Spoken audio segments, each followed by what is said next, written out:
बिस्मिल्लाहिर्रहमानिर्रहीम। Once upon a time by Nadine Gordimer. ये मशहूर कहानी जानी भी जाती है अपार्थीड के बारे में ही है। साउथ अफ्रीका में जो अपार्थीड था, साउथ अफ्रीका का अपार्थीड बहुत अहमियत का हामिल है तारीख़ में। पहले इसी पे बात कर लेते हैं कि जिस वक्त कॉलोनाइजेशन ख़त्म हुई तो टेक्निकली उससे पहले ही जैसे जैसे और जहाँ जहाँ यूरोपियंस गए हैं दुनिया में, उन्होंने वहाँ अपनी वाइट सुप्रीमेसी कायम की है। उन्होंने दूसरों को ग़ुलाम बनाया है, महकूम बनाया है थ्रू आउट, जहाँ जहाँ भी गई हैं। जितना भी ये वक्त गुज़रा है, जिस दौरान ये कॉलोनाइजेशंस करते रहे हैं और इम्पीरियलिज़म में अपनी जो सरहदें थे वो बढ़ाते रहे हैं, थ्रू आउट यही सब कुछ होता रहा है। लेकिन बहरहाल इस अपार्थीड में जो दो बड़े इलाके दुनिया के गिने जाते हैं, वो एक साउथ अफ्रीका है, दूसरा यूनाइटेड स्टेट्स है, जहाँ ये वाइट सुप्रीमेसी और कलर के मामलात हमेशा से रहे हैं और ऑन एंड ऑफ आज भी अमेरिका में मौजूद है। साउथ अफ्रीका का जो था वो कदरे इंटेंस अपार्थीड का एलिमेंट था, इस वजह इसे बाकायदा अपार्थीड कहा जाता है। लेकिन जबकि जो दूसरा है यूनाइटेड स्टेट्स का, उसे सिंपली पुट रेसिज्म कह दिया जाता है कि जी रेस के नस्ल की बुनियाद पर फ़र्क कर दिया जाना। यहाँ जो अपार्थीड था वो बुनियादी तौर पे 4 तकसीम होता था और ऑफ कोर्स जो वाइट थे वो सबके ऊपर थे और वो अपनी मर्ज़ी और दूसरों पे हुक्म चलाते थे, और जो सबसे जो आखिर में जाते थे वो ब्लैक्स थे। वहाँ के जो अफ्रीकन्स थे, एक्चुअल अफ्रीकन्स थे, ब्लैक्स वो थे। अब उन को ही बुनियादी तौर पे दिखाया गया है इस कहानी में, लेकिन उससे बढ़ के ये कहानी एंटी फेरी टेल है। फेरी टेल्स सारे जानते ही हैं, मतलब मोमन छोटे होते से हम सुनते आते हैं कि जी फेरी टेल्स क्या होती हैं, कि उसमें ये एलिमेंट्स होते हैं, witches, wizards, princess, kingdoms, quest, adventure, happily ever after वगैरह इस किस्म के एलिमेंट्स और सुपरनेचुरल एलिमेंट्स उसमें होते हैं, मैजिक होता है उसमें। एंटी फेरी टेल और फेरी टेल में फ़र्क सिर्फ इतना सा है कि फेरी टेल अपनी हकीकत में कॉमेडी है और एंटी फेरी टेल उसकी मॉकरी है, वो ट्रेजेडी है। उसका जो एंड होगा वो ट्रेजिक होगा, उसमें जो हीरो है, वो जो प्रिंस है या जो प्रिंसेस है, उनका अंजाम बुरा होगा। इसका बुनियादी तौर पर जो मकसद है एंटी फेरी टेल का, वो हमेशा से रहा है कि जो फेरी टेल है उसको कंडेम किया जाए। उसको कंडेम क्यों किया जाए? उसकी वजह ये है कि ये बच्चों में गलत किस्म के रुझानात पैदा करते हैं। जो फेरी टेल है ये उन्हें हकीकत से दूर करते हैं। हकीकत में वो सारे मामलात नहीं हैं, और चूँकि बच्चे जब वो कहानियाँ सुनते हैं तो उसका नतीजा ये निकलता है कि वो वैसा बनने की कोशिश करते हैं, और उस वैसा बनने की कोशिश में वो उनसे कहते हैं अहमकाना हरकतें, ब्लंडर्स के मुर्तकिब होते हैं।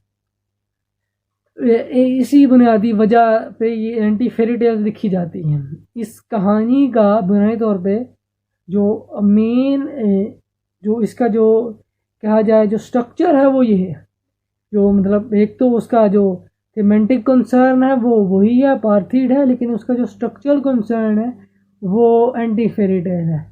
कहानी through out anti fairy tale की सूरत में चलती है। मतलब कहानी शुरू में भी पहले तो उसका वो कहानी आई से शुरू होती है, और वो जो ऑथरस है वो बता रही है कि उसे किसी ने कहा था कि वो बच्चों के लिए कहानी लिखे, यानी बुनियादी तौर पर फेरी टेल लिखे। उसने फेरी टेल नहीं लिखी, उसने एंटी फेरी टेल लिखी, क्योंकि वो उन फेरी टेल्स और जो जिन वजूहात की बुनियाद पर वो लिखी जाती हैं, वो जो मकसद उनसे अमूमन अखज़ करने की कोशिश की जाती है, वो उसके नज़दीक भी एक लाहासिल और एक गलत या गुमराह कुन एक मकसद है।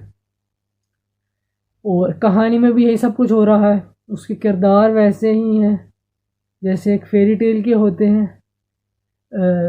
उसके जो फ्लो है वो भी कमोबेश वैसा ही है, और एट द एंड उसका जो कंक्लूजन निकलता है वो भी एक ट्रेजेडी की सूरत में निकलता है।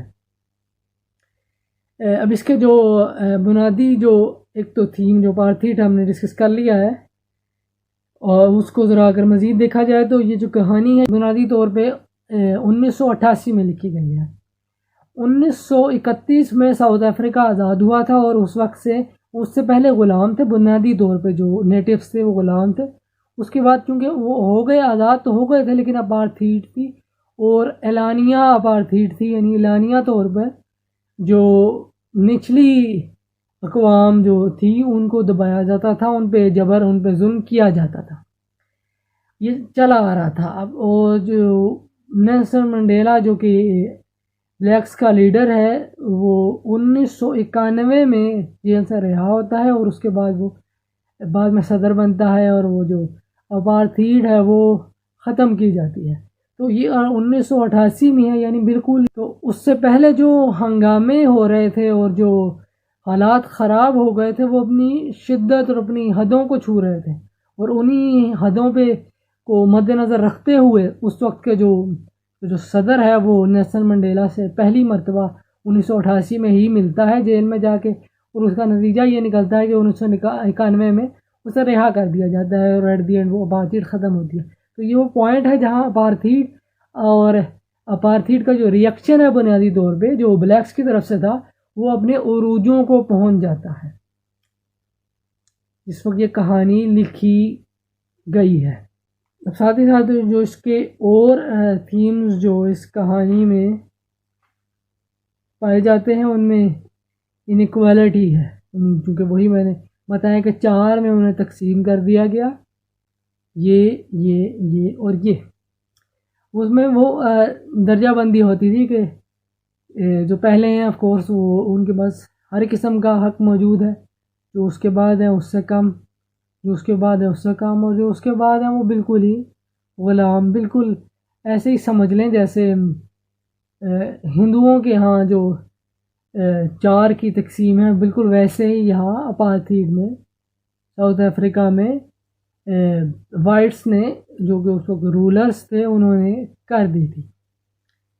टेरर है जो राइट्स जो हंगामा आ रही और जो तोड़ फोड़ और जो चोरियां उस दौरान हो रही थी और जो लाकानूनियत थी, जो सिविल राइट्स मूवमेंट्स और जो सिविल डिसोबीडियंस की मूवमेंट्स चल रही थी, उसकी वजह से लोगों में खौफ हरास था। वो टेरर यहाँ इस स्टोरी में भी दिखाया गया है। सेग्रीगेशन दिखाई गई है। सेग्रीगेशन वही कि वो चारों हैं वो अलग अलग हैं, तो उन्हें बाकायदा अलग अलग यानी कि वो एक दूसरे से मिल भी नहीं सकते। यहाँ बताया जाता है, दिखाया जाता है कि वो एक ऐसे इलाके में रह रहे हैं जो बिल्कुल ही दुनिया शहर से अलग है। उसके लिए सबर्ब यानी वो कहाँ शहर से बिल्कुल ही बाहर है। जो वाइट्स हैं वो बिल्कुल ही शहर से बाहर रहते हैं, यानी बिल्कुल ऐसे ही बाकियों का मामला होगा, उन्हें तकसीम करके रखा जा रहा है। और सिक्योरिटी यानी वहाँ जो अमन अमान की सूरत हाल जो ख़राब हो गई थी वो दिखाई गई है। इसके किरदार जो हैं, अच्छा किरदार वैसे ही जैसे मैंने पहले बताया कि एंटी फेरी टेल है, तो वही फेरी टेल वाला मामला है। बुनियादी तौर पे उसके जो किरदार हम देखें तो हस्बैंड एंड वाइफ है जो बुनियादी तौर पे किंग और क्वीन है। उनका एक चाइल्ड है जो कि प्रिंस है। उसके जो है वो उसके पालतू कुत्ता और बिल्ली है। पालतू कुत्ता और बिल्ली ये भी वो शहाना ज़िंदगी को बता रहे हैं कि उनके यहाँ पालतू जानवर हैं, यानी लोग जो हैं वो भूखे मर रहे हैं, यहाँ जानवरों को पाला जा रहा है। यहाँ उनकी देखभाल के लिए जो है वो मुलाजमीन मेहनत कर रहे हैं और भाग दौड़ कर रहे हैं। और एक ट्रस्टवर्दी हाउसमेड है जो ऑब्वियसली किसी लोअर क्लास से है, किसी लोअर रेस से है, लेकिन वो ट्रस्टवर्दी है। अच्छा, ये उसकी क्वालिटी है, ये भी फेरी टेल में ये एक चीज़ उसका एक हिस्सा होती है कि वो जो बाकी ये किरदार है जो कि बुनियादी तौर पे आम नज़र आने वाले हैं। लेट्स से फेरी टेल में जो मेड होती है वो भी बहुत ही कोई महान किस्म की होती है, नहीं और कोई नहीं तो उसके पास कोई मैजिकल पावर होगी, और कोई नहीं तो वो कोई बहुत ही ज़हीन होगी, या कोई और ऐसा मामला होगा जो कि उसके यहाँ एक एट्रीब्यूट होगा, क्योंकि अगर वो नहीं होगी तो लेट्स से वो कहानी खोखली रह जाए। तो वो उसका हिस्सा है, वो उसके किरदार का एक हिस्सा है। और फिर एक इटरेंट गार्डनर है, यानी एक आता जाता एक मुसाफिर, एक ट्रैवलिंग माली, कुछ भी आप उसे कह लें। तो बुनियादी तौर पे वो भी उस फेरी टेल का एक एलिमेंट है, जो कि फेरी टेल्स में अमूमन जो लोकेशंस होती हैं वो बहुत शाहाना किस्म के, ग्लोरियस किस्म के गार्डन्स होते हैं, और वहाँ फूल होते हैं और वहाँ परिंदे आके बैठते हैं। तो उसके लिए एक माली चाहिए। अमूमन फेरी टेल्स में वो जो प्रिंसेस होती है वो खुद ही बहुत, मतलब वो हाथ फेरती है तो वहाँ फूल उग जाता है। बिल्कुल वैसे ही समझ लें कि यहाँ माली है जो वो ये सारे मामलात, टेक्निकली वो कोई भूल नहीं खिला रहा कहानी में, लेकिन उसका वजूद उस एलिमेंट को बता रहा है कि जी बाग है और बाग खूबसूरत ही होगा। और एक ओल्ड विच का किरदार है। ओल्ड विच जो है वो वैसे तो ये सारे ही एब्सेंट हैं, लेकिन ओल्ड विच इस कहानी में सामने से कहीं इन्वॉल्व नहीं हो रही। ये सारे किरदार हैं। इसकी जो नरेशन है वो बुनियादी तौर पे फर्स्ट नैरेटिव है। आई से कहानी शुरू होती है और बुनियादी तौर पे आई है जो बाद में अपनी कहानी छोड़ के तो उस घर की कहानी सुना रही है। लेकिन इसको के भी कह दिया जाता है कि जी ये फर्स्ट और थर्ड नैरेटिव है, क्योंकि कहानी शिफ्ट हो जाती है। और अगर हम उस तरह देखें भी फेरी टेल्स में, तो शुरू में वो एक कोई बैठ के कहानी सुना रहा होता है, और शुरू में पहले वो उसकी आवाज़ होती है या उसकी ज़बान होती है या प्रोनाउन उसका होता है, या कह लें नरेशन उसकी होती है, जो पहले शुरू में बैठ के कहानी सुना रहा है। और फिर बाद में वो सीन शिफ्ट होता है और कहानी टोटली शिफ्ट होने वालों की हो जाती है, और वो जो कहानी सुना रहा था या रही थी, मोस्टली फीमेल ही होती है फेरी टेल्स में, तो वो बिल्कुल ही कट ऑफ हो जाती है और कहानी मेन कहानी पे पहुंच जाती है। मेन कहानी क्या है उसको देख लेते हैं। कहानी शुरू होती है, वो बताती है कि उसे किसी ने कहा था कि वो बच्चों के लिए कहानी लिखे, लेकिन वो इस सोच या इस रुझान की हामिल नहीं है। फिर एक दिन वो सो रही होती है और कोई शय उसे जगा देती है। वो एक शोर है, वो एक खौफ है, जो कि जैसे कि उसके घर में कोई घुस आया हो चोरी वगैरह के लिए। अब वो उसमें वो खौफ है कि मतलब वो उसे नुकसान पहुंचाएंगे, कोई चीज़ उठा के ले जाएंगे। अब वो सोच रही है कि वो लोग, वो टेक्निकली बता रही है कि वो लोग जिन्होंने इंतज़ामात किए होते हैं, उन्होंने सिक्योरिटी रखी होती है, लेकिन उनके साथ भी क्या होता है कि उनके जो सिक्योरिटी गार्ड होते हैं वो मार दिए जाते हैं और चोरी फिर भी हो जाती है। जैसे वो एक बयान भी कर रही है कि a woman was murdered in broad daylight in a house 2 blocks away last year, and the old fiercest dog who guarded an old widower and his collection of antique clocks was strangled before he was knifed by a casual laborer he had dismissed without pay। बकायदा बयान की है कि लोग आए और वो आके लूट के और मार धाड़ करके चले गए। वो कह रही है कि यही डर उसमें भी है, ये डर उनमें भी होता है जिन्होंने इंतज़ामात किए होते हैं, लेकिन उसने तो किया भी नहीं हुआ। इससे जो है वो उसको वो कहानी जो है वो खुद को एक कहानी सुनानी शुरू कर दी है। बेड टाइम स्टोरी उसने उसको नाम दिया है, जो वो कहानी आके सुनाने जा रही है। ये बेड टाइम स्टोरी भी ऑब्वियसली बेड टाइम स्टोरी अमूमन फेरी टेल्स ही होती है, तो वो ये भी उसका एक एलियन है कि ये एंटी फेरी टेल है और ट्रेजिडी होने वाली है। वो पहले ही बता रही है कि उसने ट्रेजिडीज़ रियल लाइफ ट्रेजिडी उसके मुताबिक जो कि रियल लाइफ ट्रेजिडीज़ है उसने बयान कर दी हैं। अब वो बतानी शुरू करती है कि जी एक घर है सबर्ब में, जहाँ एक शख्स उसकी बीवी रहते हैं, उसका एक छोटा एक लिटिल बॉय है, एक छोटा बेटा है, एक बिल्ली है, एक कुत्ता है, एक गाड़ी है, एक कैरावान ट्रेलर है। ये भी वही फेरी टेल के एलिमेंट आ जाते हैं। मतलब कोई ज़रूरत है क्या ये बताने की कि कैरावान ट्रेलर भी उनके पास एक है? मतलब आपके पास गाड़ी आ गई है तो ज़रूरी है कि वहाँ तक भी जाना है। खैर आगे फिर वो वर्किंग हाउस मेड है जो कि मुकम्मल तौर पे उस पर यकीन किया जा सकता है। यानी वो डार्क एलिमेंट यहाँ से ही बताना शुरू कर दिया है। और वो जो उस सेग्रीगेशन के नतीजे में जो वहाँ मौजूद था, क्योंकि सेग्रीगेशन होगी डेप्रिवेशन होगी, डेप्रिवेशन होगी स्टारवेशन होगी, स्टारवेशन होगी तो लोग अपनी जो हदूद है उससे बाहर निकलेंगे। यानी लोग जो है वो कानून तोड़ेंगे। जब कानून लोग तोड़ेंगे तो क्या होगा?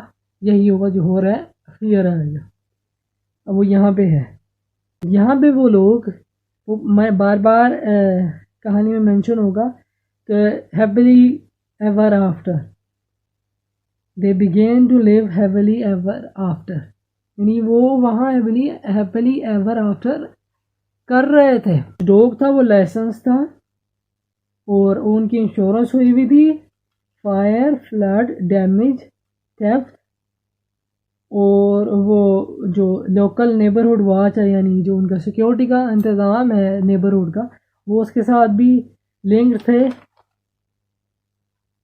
लोगों को सबर्ब में आने की इजाज़त नहीं थी सिवाय उनके जो इस तरह उन्हें रखा जाता था, जो रिलायबल और ट्रस्टवर्दी लोग होते थे। फिर वो बयान करती है कि अब वहाँ डर का एलिमेंट है तो मेड कहती है कि जी बर्गर बार लगवा लो। वो लगवा लेते हैं, अलार्म लगा लिया जाता है। अब यहाँ एक अहम एलिमेंट है कि अलार्म लगा लिया जाता है। अब वो अलार्म किसके हद पे चढ़ता है? वो लगता है जी पेट कैट्स एंड नेबिंग माइस।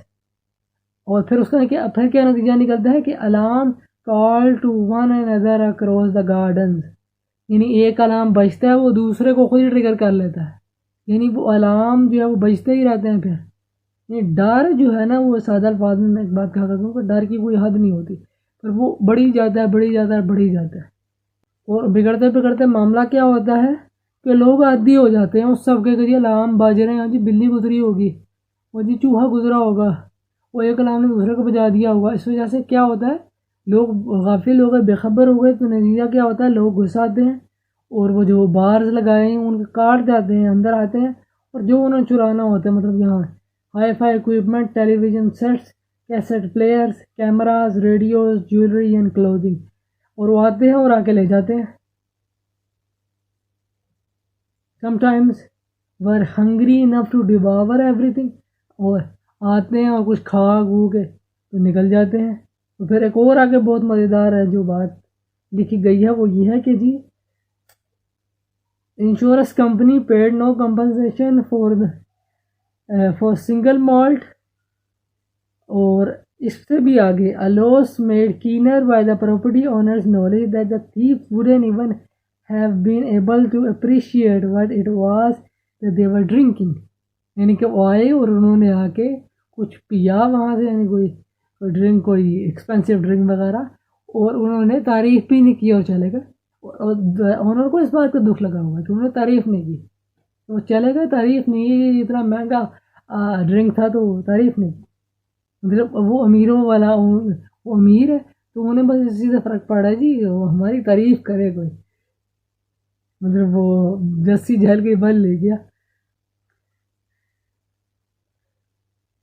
उसके बाद क्या हुआ कि लोगों ने उन्हें निकाल दिया गया, क्योंकि ये मामला शुरू हो गया। अमूमन जब ऐसा होता है, हम भी जानते हैं कि शक किस पे जाता है कि जी घर के मुलाजमों ने ही जो है वो इनको, क्रिमिनल्स को घर का रास्ता दिखाया होगा, तो इनको जो है वो ये मिले हुए हैं, इनको नौकरी से निकाल दो। नतीजा क्या निकला जी, who were not time came when many of the people who were not trusted maid and gardeners hung about the suburb because they were unemployed।